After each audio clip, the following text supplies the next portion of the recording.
به نام خدا. سلام دوستان عزیزم، وقتتون بخیر باشه.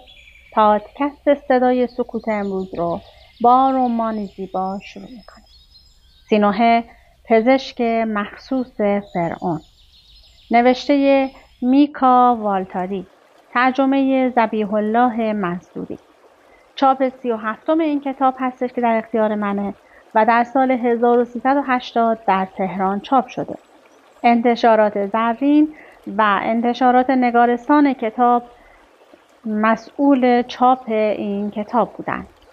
اما چون که سینوحه شامل 2 جلد کتابه و من به صورت صوتی نمیتونم جلد اول رو کامل برای شما بخونم، برای همین فقط جلد اول رو که با مقدمه مترجم و توضیحی راجع به انشای کتاب سینوحه، مقدمه کوتاه نویسنده و شروع فصل ها شروع میکنیم با هم دیگه و این کتاب رو ورق میزنیم.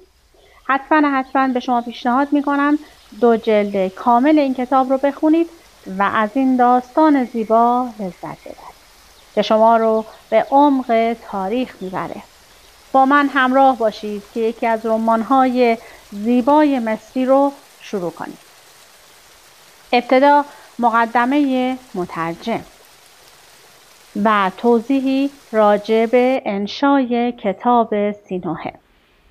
اکنون سال 1364 قرن مقدس اسلامی 14 است و تصور نمی کنم که تا پایان این قرن در بازار ادب جهانی کتابی منتشر شود که از حیث تاریخ باستانی کشورهای خاورمیانه و تحلیل اجتماعی و روانشناسی آن تاریخ بتواند با این کتاب که در سال 1350 سال قبل از میلاد مسیح نوشته شده برابری نماید. این تاریخ را ما از آغاز سلطنت بانی سلسله 19 فراعنه مصر استخراج کرده ایم و به طوری که سینوحه نویسنده این کتاب میگوید 6 سال بعد از آغاز سلطنت آن مرد در مصر تبعید شد و شروع به نوشتن این کتاب کرد و برای اینکه ما دچار اشتباه نشویم تاریخ نوشتن این کتاب را سال 1350 قبل از میلاد که سال جلوس بانی سلسله 19 فراعنه مصر بر تخت است دانستیم. و بدیهی است که برای به دست آوردن تاریخ واقعی آغاز نوشتن این کتاب باید مدت 6 سال از تاریخ جلوس آن مرد کاسته شود. خوانندگان کتاب چه جوان چه پیر از خواندن این تاریخ باستانی که در عین حال معجونی از تحلیل اجتماعی و روانشناسی است استفاده خواهند کرد. اما اگر جوان هستند من به آنها سفارش می‌کنم که کتاب را بعد از خواندن از دست ندهند و نگاه دارند تا اینکه بعد از رسیدن به سن 60 سالگی یا بیشتر خواندن کتاب را تجدید کنند و در آن موقع هنر سینوحه نویسنده کتاب زیادتر در نظرشان جلوه خواهد کرد و بیشتر به ارزش تحلیل‌های اجتماعی و روانشناسی کتاب پی خواهند برد. یکی از فواید این کتاب وقوف بر تواریخ باستانی بعضی از کشورهای خاورمیانه است که در برخی از تواریخ عمومی حتی نام آنها را ننوشتند و در بعضی دیگر نامی از آنها بردند بدون اینکه وارد بحث تاریخی شوند. ولی در این کتاب ما از تاریخ باستانی ملت‌هایی چون هاتی و میتانی و کوش اطلاعات به نسبه مبسوط به دست می‌آوریم.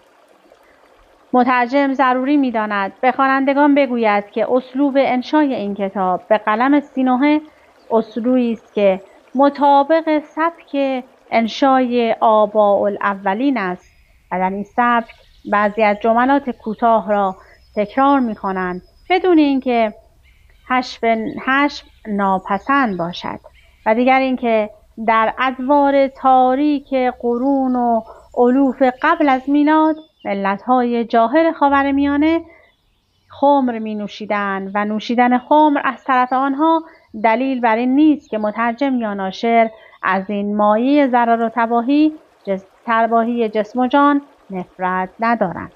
یکی از قسمت‌های شگفت‌آور کتاب این است که در مصر باستان فرعون‌های مصر به دست پزشکان خود به قتل می‌رسیدند. و قسمت‌های مفید دیگر که در کتاب وجود دارد مربوط به توسعه علم پزشکی در کشورهای خاورمیانه و به خصوص کشور مصر است.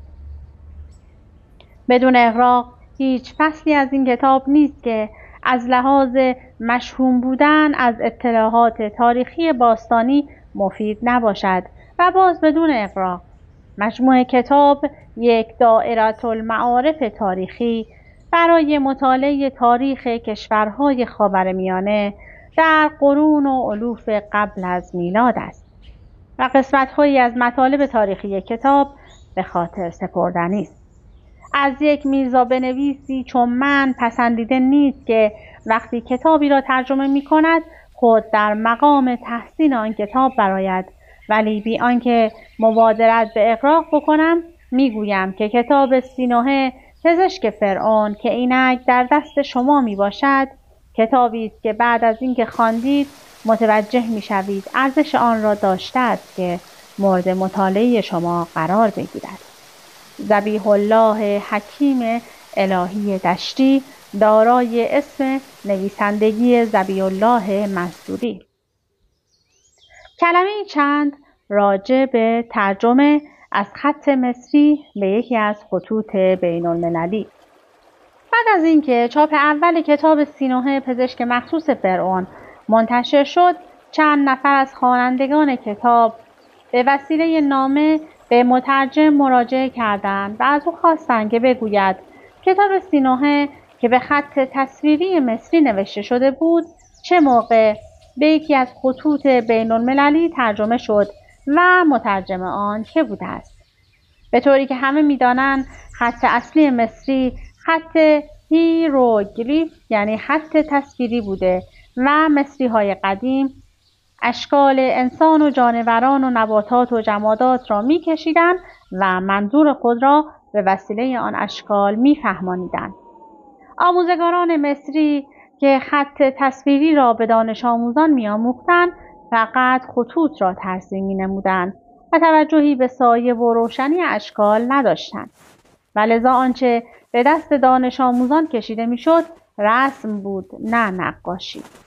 تاریخ پیدایش خط هیروگلیف خط تصویری مصری بر مورخان معلوم نیست و می‌گویند زمانی که اولین سلسله از فرعون‌های مصر در آن کشور حکومت کردند خط تصویری وجود داشته و به قول مورخان خط تصویری مولود معتقدات مذهبی مردم مصر بوده است.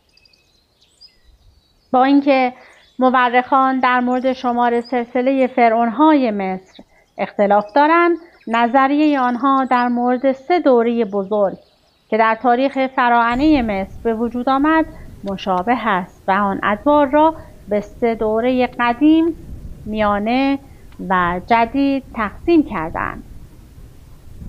در دوره قدیم که از سال 3400 تا سال 2475 قبل از میلاد به طول انجامید، خط هیروگلیف خط تصویری مصر تغییر نکرد.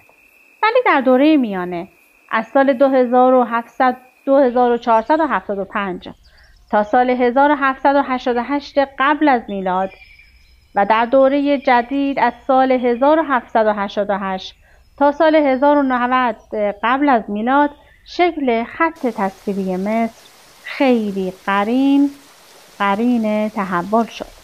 تحول در شکل خط اینگونه به وجود آمد که خطاطان یا رسامان از وسعت زاویه ها کاستند و زاویه های منفرجه را به شکل زاویه های قائمه و آنگاه زاویه های حاده درآوردند و خطوط را کوتاه کردند و آنقدر در کوتاه کردن خطوط پیش رفتند که بعضی از خطها را به شکل نقطه درآوردند و اگر کاتبی می‌خواست شکل یک پرنده را ترسیم کند مانند اجداد خود یک پرنده کامل را ترسیم نمی‌کرد، بلکه با 2 خط افقی کوتاه دوباره پرنده و با 2 خط عمودی کوتاه 2 پای او را ترسیم می‌نمود.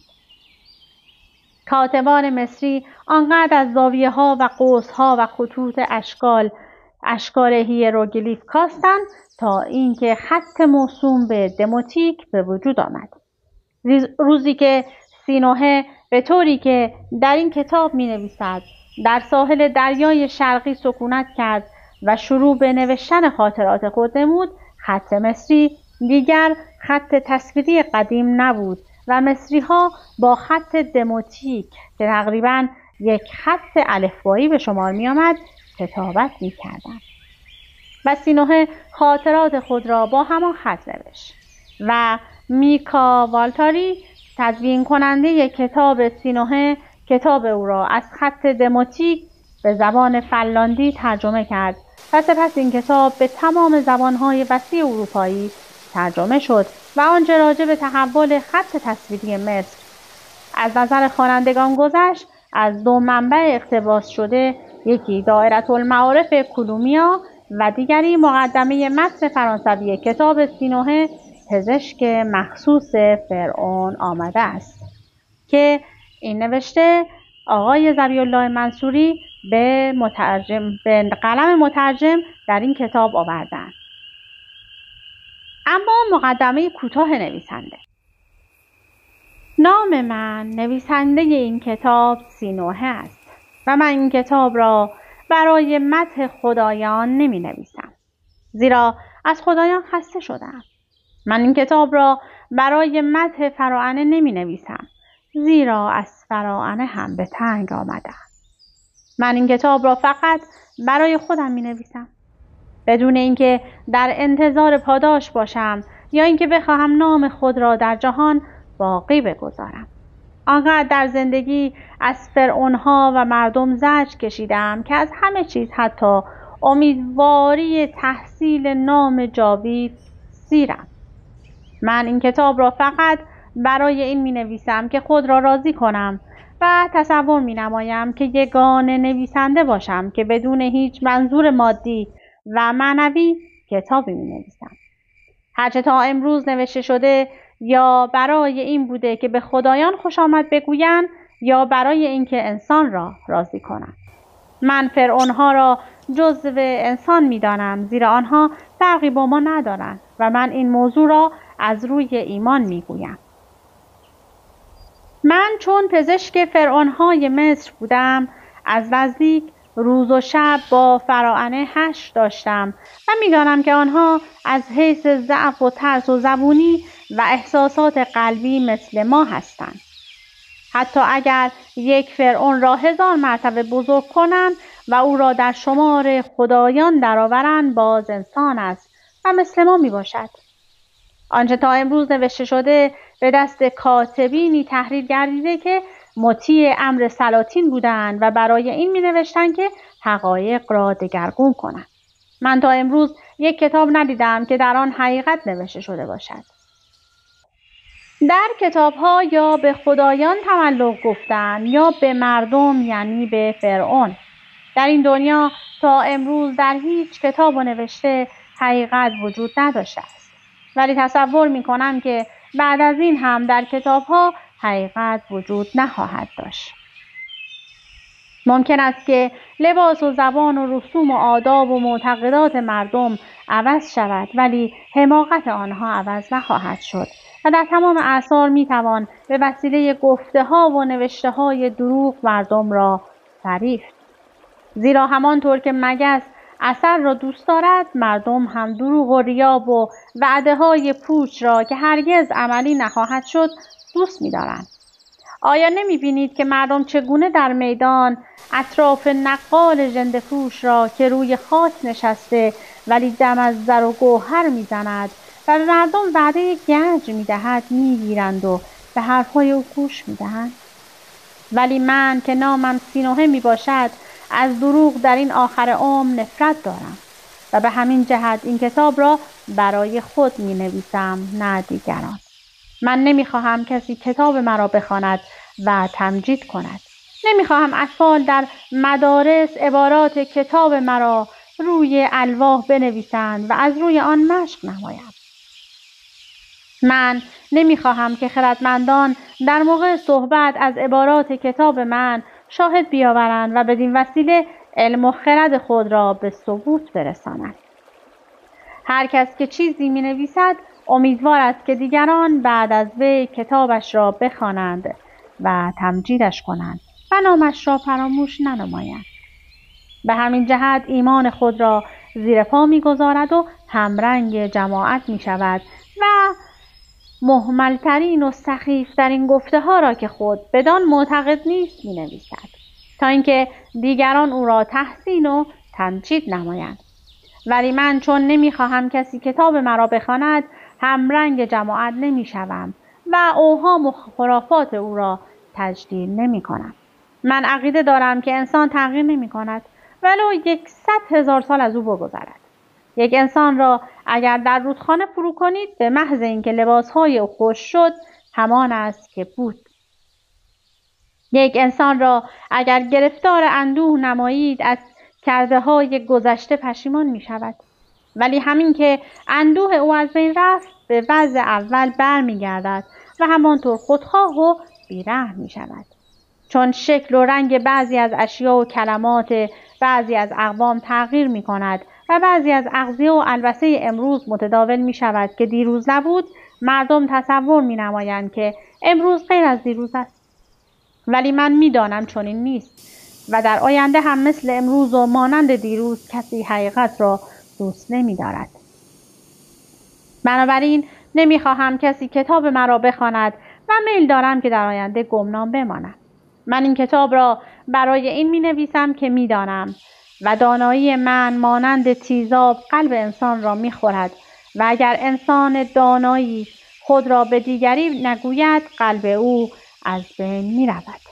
من نمی توانم داناییم را به کسی بگویم و لذا آن را برای خویش می نویسم تا بدین وسیله خود را تسکین بدهم. من در مدت عمر خود چیزها دیدم. من مشاهده کردم که پسری مقابل چشم من پدر خود را کشت. دیدم که فقرا علیه اغنیا حتی طبقه خدایان قیام کردند.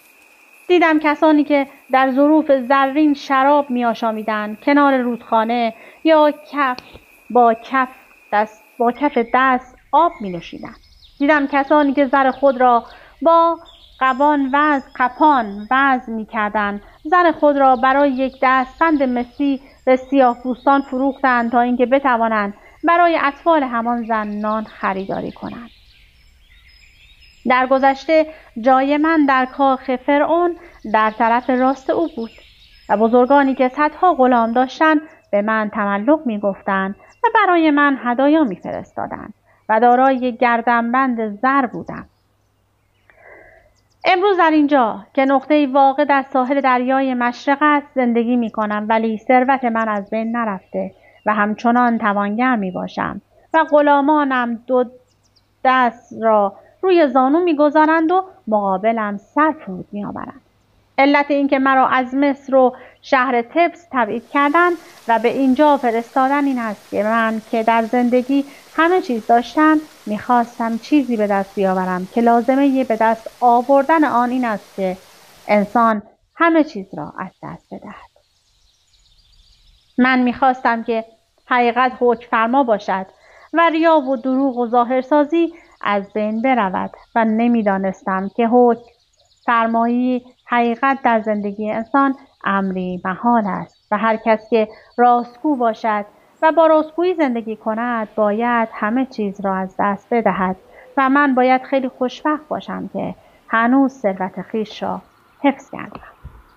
این مقدمه جالب از زبان نویسنده برای من خیلی لذت بخش بود که چون این کتاب به خیلی سالیان قدیم برمیگرده. امیدوارم که نوشته های این نویسنده از همین ابتدا که در مقدمه شروع شده به درد زندگی همه ما بخوره. اما فصل اول با نام دوره کودکی رو شروع میکنیم. مردی که من او را به نام پدرم میخواندم در شهر تبس، یعنی بزرگترین و زیباترین شهر دنیا، طبیب فقرا بود و زنی که من وی را مادر میدانستم زوجه وی به شمار می آمد. این مرد و زن تا وقتی که سال خورده شدند فرزند نداشتند و لذا مرا به سمت فرزندی خود پذیرفتند. آنها چون ساده بودند گفتند مرا خدایان برای آنها فرستاده و نمی‌دانستند که این هدیه خدایان برای آنها چقدر تولید بدبختی خواهد کرد. مادرم مرا سینوهه می‌خواند، زیرا این زن که قصه را دوست می‌داشت اسم سینوهه را در یکی از قصه ها شنیده بود. یکی از قصه های معروف مصر این است که سینوهه بر حسب تصادف روزی در خیمه فرعون یک راز خطرناک را شنید و چون دریافت که فرعون متوجه گردید که وی از این راز مطلع شده از بیم جان گریخت و مدتی در بیابانها گرفتار انواع مهلکه ها بود تا به موفقیت رسید. مادرم نیز فکر میکرد که من از مهلکه ها گذشته تا به او رسیدم و بعد از این هم از هر مهلکه جان به در خواهم برد. کاهنین مصر میگویند که اسم هر کس نماینده سرنوشت اوست و از روی نام میتوان فهمید که به اشخاص چه میگذرد. شاید به همین مناسبت من هم در زندگی گرفتار انواع مخاطرات شدم و در کشورهای بیگانه سفر کردم و به اسرار فرعونها و زنهای آنها، اسراری که سبب مرگ میشد، پی بردم. ولی من فکر میکنم که اگر من اسمی دیگر هم میداشتم باز گرفتار این مشکلات و مخاطرات میشدم و اسم در زندگی انسان اثری ندارد. ولی وقتی یک بدبختی یا یک نیکبختی برای بعضی از اشخاص پیش میآید، با استفاده از این نوع معتقدات در بدبختی خود را تسکین میدهند و در نیکبختی خویش را مستوجب سعادتی که بدان رسیده‌اند میدانند. من در سالی متولد شدم که پسر فرعون متولد گردید و زن فرعون که مدت 22 سال نتوانست یک پسر به شوهر خود اهدا کند در آن سال یک پسر زایید. ولی پسر فرعون در فصل بهار یعنی دوره خشکی متولد گردید و من در فصل پاییز که دوره آب فراوان است قدم به دنیا گذاشتم. رودخانه نیل که مصر را مشروب می‌کرد و می‌کند برخلاف رودخانه‌های شمال آسیا و اروپا از جمله ایران در فصل پاییز طغیان می‌نماید و مردم مصر آغاز طغیان رود نیل را در پاییز جشن می‌گرفتند، زیرا زمین‌های کشاورزی را مستور از آب می‌کرد و یک طبقه کود طبیعی به جا می‌گذاشت که خیلی از لحاظ فزونی محصولات کشاورزی مفید بود و حتی امروز هم کشور مصر فقط با رود نیل مشروب می‌شود. ولی از وقتی که سد العالی در جنوب مصر ساخته شده، آب نیل در فصل پاییز زمین‌های کشاورزی را نمی‌پوشاند و در این دوره اراضی کشاورزی مصر را با کود شیمیایی رشوه می‌دهند. که این توضیح مترجم بود برای فراوانی آب در فصل پاییز. من نمی‌دانم که چگونه و کجا چشم به دنیا گشودم. برای اینکه وقتی مادرم مرا کنار رود نیل یافت، من در یک زنبیل از چوب‌های جگن بودم و روزنه‌های آن زنبیل را با صمغ درخت مسدود کرده بودند که آب وارد آن نشود. خانه مادرم کنار رودخانه بود و در فصل پاییز که آب بالا می آمد، مادرم برای تحصیل آب مجبور نبود از خانه دور شود. یک روز که مقابل خانه ایستاده بود، زنبیل حامل مرا روی آب دید و میگوید که چلچله ها بالای سرم پرواز میکردند و خوانندگی مینمودند، زیرا طغیان نیل آنها را به خانه ما نزدیک کرده. مادرم مرا به خانه برد و نزدیک اجاق قرار داد که گرم شوم و دهان خود را روی دهان من نهاد و با قوت دمید تا اینکه هوا وارد ریه‌ام شود و من جان بگیرم. آن وقت من فریاد زدم، ولی فریادی ضعیف داشتم. پدرم که به محلات فقرا رفته بود که طبابت کند، با حق العلاج خود عبارت از 2 مرغابی و 1 پیمان آرد مراجعت کرد. وقتی صدای مرا شنید تصور کرد که مادرم یک بچه گربه به خانه آورده. ولی مادرم گفت این یک بچه گربه نیست بلکه یک پسر است و تو باید خوشبخت باشی زیرا ما دارای یک پسر شده ایم. پدرم بدون متغیر گردید و مادرم را از روی خشم به نام بوم خواند، ولی بعد از اینکه مرا دید تبسم کرد و موافقت نمود که مرا مانند فرزند خویش بداند و نگاه بدارد. روز بعد پدر و مادرم به همسایه‌ها گفتند که خدایان به آنها یک پسر داده است، ولی من تصور نمی‌کنم که آنها این حرف را پذیرفته باشند، زیرا هرگز بارداری مادرم را ندیده بودند. مادرم زنبیل مزبور را که حامل من بود بالای گاهواره‌ای که مرا در آن قرار داده بودند آویخت و پدرم یک ظرف مس برای معبد هدیه برد تا اینکه در عبادتگاه اسم مرا به عنوان اینکه فرزند او و زنش هستم ثبت کنم. اینجا یه توضیحی رو آقای ذبیح‌الله منصوری دادن که برای شما میخونم. پدران باسواد ما در ایران وقتی دارای فرزندی میشدند تاریخ تولد او را پشت قرآن مینوشتند که فراموش ننماید. اما رسم به ثبت رسانیدن نام نوزادان به طور رسمی در مصر ابتکار شد و آنگاه آن رسم به اروپا سرایت کرد و در اروپا پدر و مادر مکلف شدند که از تاریخ تولد و اسم نوزاد خود را در دفتر کلیسا به ثبت برسانند و ادارات ثبت احوال رسمی در همه جای دنیا از این رسم به وجود آمد و به طوری که در این کتاب می‌خوانیم این رسم اول در کشور مصر متداول شد و باز به طوری که در همین صفحه می‌خوانیم اجرای رسم ختان در مردان نیز در آغاز در کشور مصر معمول گردید. آنگاه پدرم چون طبیب بود خود مرا ختنه نمود، زیرا می‌ترسید که مرا به دست کاهن معبد برای ختنه کردن بسپارد، زیرا می‌دانست که چاقوی آنها تولید زخم‌های جراحت‌آور می‌کند. ولی پدرم فقط برای احتراز از زخم چرکین مرا خود ختنه ننمود، بلکه از این جهت مرا برای مراسم ختان به معبد نبرد که می‌دانست علاوه بر ظرف مس برای ختنه کردن باید هدیه دیگر به عبادتگاه بدهد، زیرا پدرم بضاعت نداشت و یک ظرف مس برایش یک شیء گرانبها بود. واضح است که وقتی این وقایع رو داد من اطلاع نداشتم و بعدها از پدر و مادر خود پرسیدم. تا هنگامی که کودک بودم آنها را پدر و مادر خود می‌دانستم، ولی بعد از اینکه دوره کودکی من سپری گردید و وارد مرحله شباب شدم و گیسوهای مرا به مناسبت ورود به این مرحله بریدند، پدر و مادر حقیقت را به من گفتند، زیرا از خدایان می‌ترسیدند و نمی‌خواستند که من همیشه با آن دروغ بزرگ زندگی نمایم. من هرگز ندانستم که پدر و مادر واقعی من کیست، ولی میتوانم از روی حدس و یقین بگویم که والدین من جزء فقرا بودند یا از طبقه اغنیا و من اولین طفل نبودم که او را به رود نیل سپردند و آخرین طفل هم محسوب نمی شدم.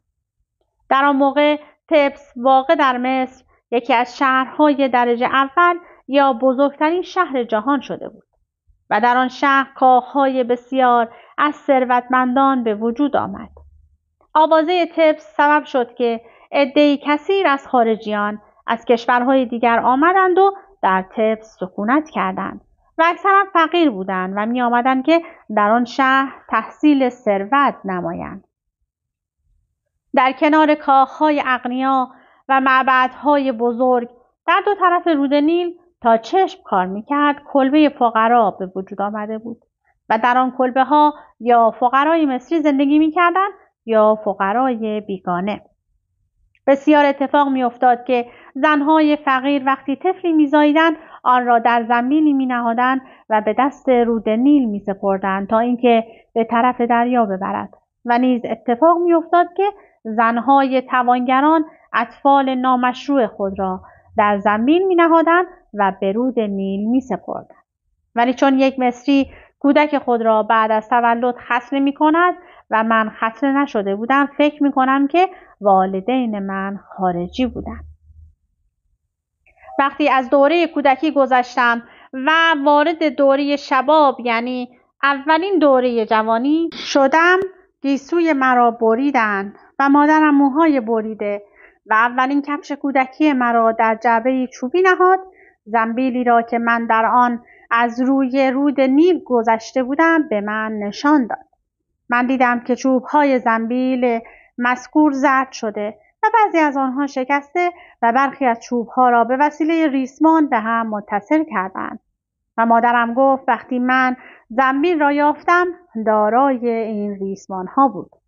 بعض زنبیل نشان می‌داد که والدین من غنی نبودند، زیرا اگر بضاعت داشتند مرا در زنبیلی بهتر قرار می‌دادند و به امواج نیل می‌سپردند.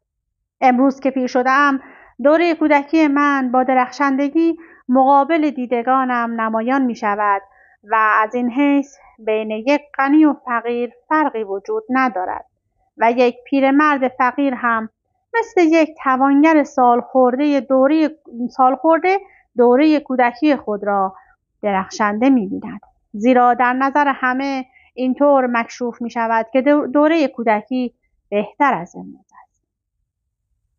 خانه ما واقع در کنار نیل نزدیک معبد در یک محله فقیرنشین بود. در جوار خانه ما اسکله‌ای وجود داشت که کشتی‌های رود نیل آنجا بارگیری می‌کردند یا بارهای خود را تحویل می‌دادند. در کوچه‌های تنگ آن محله ده‌ها دکه خمرفروشی یا خمرفروشی وجود داشت که ملاحان شط نیل در آنجا خمر می‌نوشیدند و نیز در آن کوچه‌ها خانه‌هایی برای عیاشی موجود بود که گاهی ثروتمندان مرکز شهر با تخت روان برای عیش و خوشگذرانی آنجا می‌رفتند. در آن محله فقیرنشین برجستگان محل عبارت بودند از مأمورین وصول مالیات و افسران جزء و ناخدایان زورق و چند کاهن از کهنه درجه پنجم معبدهای شهر و پدر من هم یکی از آن برجستگان قوم به شمار می آمد و خانه ما نسبت به خانه‌های فقرا که با گل ساخته می شد چون یک کاخ بود. ما در خانه یک باغچه داشتیم که پدرم یک درخت نارون در آن کاشته بود و این باغچه با یک ردیف از درخت‌های عقاقیا از کوچه جدا می شد و وسط باغچه ما حوضی بود که جز فصل پاییز یعنی فصل طغیان نیل نمی توانستیم آب به آن بیاندازیم. خانه ما دارای 4 اتاق بود که مادرم در یکی از آنها غذا می‌پخت و یک اتاق هم مطبخ پدرم به شمار می آمد. هفته 2 مرتبه یک خدمتکار می آمد و در کارهای خانه با مادرم کمک می کرد و هفته 1 بار زنی می آمد و رختهای ما را می برد و کنار رودخانه می شست. اما توضیح مترجم: تمام اطلاعاتی که در این کتاب راجع به وضع زندگی یک خانواده متوسط الحال شهر طفس و چیزهای دیگر می‌خوانید مستند به مدارک تاریخی و پاپیروس‌ها یعنی اسناد مکتوب مصری است و تصور نکنید که نویسنده به تقلید وضع زندگی امروز اینها را جعل کرده است. من روزها زیر سایه درخت مزمور دراز می‌کشیدم و وقتی به کوچه می‌رفتم یک تمساح چوبی را که بازیچه من بود به ریسمانی می‌بستم و با خود می‌بردم و روی سنگ‌های کوچه می‌کشیدم و تمام اطفال با حسرت تمساح مزبور را که دهانی سرخ رنگ داشت می‌نگریستند و آرزو می‌کردند که بازیچه‌ای مثل من داشته باشند و من که می‌دانستم فقط فرزندان نوجوا دارای آن نوع بازیچه هستند موافقت می‌کردم که بچه‌ها با آنها بازی کنند. و آن بازیچه را نجار سلطنتی به پدرم داده بود، زیرا پدرم دومن نجار مزبور را که مانع از این میشد که بنشیند معالجه کرد. صبحها مادرم مرا با خود به بازار می‌برد و گرچه اشیاء زیاد خریداری نمی‌کرد ولی عادت داشت که برای خرید هر چیز به اندازه مدت 1 ساعت آبی چانه بزند. توضیح مترجم: ساعت آبی کاسه‌ای بود دارای یک سوراخ کوچک که آن را روی تشتی پر از آب می‌نهادند و آب از سوراخ کوچک وارد کاسه میشد و آن را پر میکرد و هر بار که کاسه پر از آب میشد 1 ساعت طول میکشید و کاسه را خالی میکردند و دوباره روی آب میگذاشتند و تا 65 سال قبل ساعت آبی در شهر طبس واقع در جنوب خراسان متداول بود. از وضع حرف زدن مادرم معلوم بود که تصور می‌نماید بضاعت دارد و از این جهت چانه می‌زد که صرفه‌جویی را به من بیاموزد و می‌گفت که غنی آن نیست که طلا و نقره دارد، بلکه آن است که به کم بسازد. ولی با اینکه اینطور حرف می‌زد، من از چشم او که به کالاهای بازار نظر می‌انداخت می‌فهمیدم که پارچه‌های پشمی رنگارنگ را دوست می‌دارد و از گردنبندهای عاج و پرهای شترمرغ خوشش می‌آید. و من تا وقتی که بزرگ نشدم نفهمیدم که مادرم ثروت را دوست می‌داشت و همه عمر در آرزوی آن بود، ولی چون زن یک طبیب محلات فقیر شهر محسوب می‌گردید ناچار به کم می‌ساخت. شبها مادرم برای من قصه می‌گفت. فراموش نمی‌کنم که در هوای گرم تابستان وقتی ما در ایوان می‌خوابیدیم و مادرم قصه ای را شروع می‌کرد، پدرم اعتراض می‌نمود که برای چه فکر این بچه را پر از چیزهای بیهوده می‌کنی؟ مادرم بر اثر اعتراض پدر سکوت می‌نمود، ولی همین که صدای خرخر پدرم بلند می‌شد، مادرم دنباله قصه ناتمام را می‌گرفت. گاهی راجع به سینوحه و زمانی در خصوص فرعونها و دیوها و جادوگران حکایت می‌کرد و من اینک می‌فهمم که خود او از ذکر آن داستانها لذت می‌برد. من این قصه ها را از این جهت دوست می‌داشتم که وقتی می‌شنیدم فکر می‌کردم در مکانی غیر از آن کوچه‌های کثیف پر از مگس و زباله زندگی می‌کنم. ولی گاهی باد بوی چوب‌های سبز و زرین درخت را که از کشتی خالی می‌کردند به مشام من می‌رسانید و زمانی از تخت روان یک زن که عبور می‌نمود بوی عطر به مشام من می‌رسید. غروب آفتاب وقتی کشتی زرین خدای ما آمون، مقصود خورشید است، مترجم اینو گفته، بعد از عبور از روی نیل و گذشتن از جلگه‌های مغرب قصد داشت که در پایین تپه‌ها ناپدید شود، از خانه‌های واقع در ساحل نیل بوی نان تازه و ماهی سرخ شده به مشام من می‌رسید و من این رایحه را در کودکی دوست داشتم و امروز هم که پیر شده‌ام دوست می‌دارم. اولین مدرسه‌ای که من در آن درس زندگی را فرا گرفتم ایوان خانه ما بود. شب هنگام صرف غذا ما در ایوان خانه روی 4 پایه ها می نشستیم و مادرم غذا را تقسیم می کرد و مقابل ما می گذاشت و قبل از اینکه پدرم شروع به صرف غذا کند آب روی دست او می ریخت. گاهی اتفاق می افتاد که یک دسته ملاح مست که شراب یا آبجو نوشیده بودند از کوچه عبور می‌کردند و زیر درخت‌های عقاقیای ما برای رفع احتیاجات طبیعی توقف می‌نمودند. خانه‌های فقرا در طبس به وسیله دیوار از کوچه جدا نمی‌شد، بلکه به وسیله نرده‌ای چوبی یا نرده‌ای از نی از کوچه جدا می‌گردید که توضیح مترجم هستش. پدرم که مردی با احتیاط بود در آن موقع چیزی نمی‌گفت، ولی وقتی آنها می‌رفتند اظهار می‌کرد فقط یک سیاه‌پوست یا یک سوریانی در کوچه احتیاجات طبیعی خود را رفع می‌کند و یک مصری پیوسته در خانه احتیاجات خود را رفع می‌نماید. و نیز می‌گفت هرگاه یک کوزه شراب بنوشند در جوی آب می‌افتند و وقتی به خود می‌آیند می‌بینند که لباس آنها را به سرقت بردند. گاهی بوی یک عطر تند از کوچه به ایوان می رسید و زنی که لباس رنگارنگ پوشیده و صورت و لب و مژگان را رنگ کرده و از چشمهای او یک حال غیرعادی احساس می شد از مقابل خانه ما می گذشت و من می فهمیدم که زنهایی که آنطور هستند و با زنهای عادی فرق دارند از خانه هایی که مخصوص عیاشی به وجود آمده خارج می شوند. و پدرم میگفت از زنهایی که به تو میگویند که یک پسر قشنگ هستی برحذر باش و هرگز دعوت آنها را نپذیر و به خانه های آنها نرو، زیرا قلب آنها کمینگاه است و در سینه این زنها آتشی وجود دارد که تو را میسوزاند و بر اثر این حرفها من از کودکی از کوزه شراب و از زنهای زیبایی که شبیه به زنهای عادی نبودند می‌ترسیدم. از کودکی پدرم مرا به اتاق مطب خود می‌برد تا اینکه من طرز معالجات او را ببینم و من به زودی با تمام کاردها و گازنبرها و مرهمهای پدر آشنا شدم و وقتی او در صدد معالجه یک مریض برمی آمد من به او دوا و نوار و آب و شراب می دادم. مادرم مثل تمام زنها از زخم و دمل و جراحات می ترسید و هرگز به مطب پدرم نمی آمد مگر وقتی که پدرم او را برای بعضی از کارها صدا می زد. من متوجه بودم که پدرم به بیماران سه نوع جواب می دهد. به بعضی از آنها می گوید که بیماری شما معالجه می شود. به بعضی می گوید درمان بیماری شما محتاج قدری وقت است و به برخی دیگر هم یک قطعه پاپیروس کاغذ معروف مصری می دهد و می گوید این را به بیت الحیات ببرید تا در آنجا شما را معالجه کند. و بیت الحیات جایی بود که بیماران سخت را در آنجا معالجه می کردند. و هر دفعه که یکی از آنها را روانه بیت الحیات می نمودن پدرم با قدری تأثر می گفت ای بیچاره.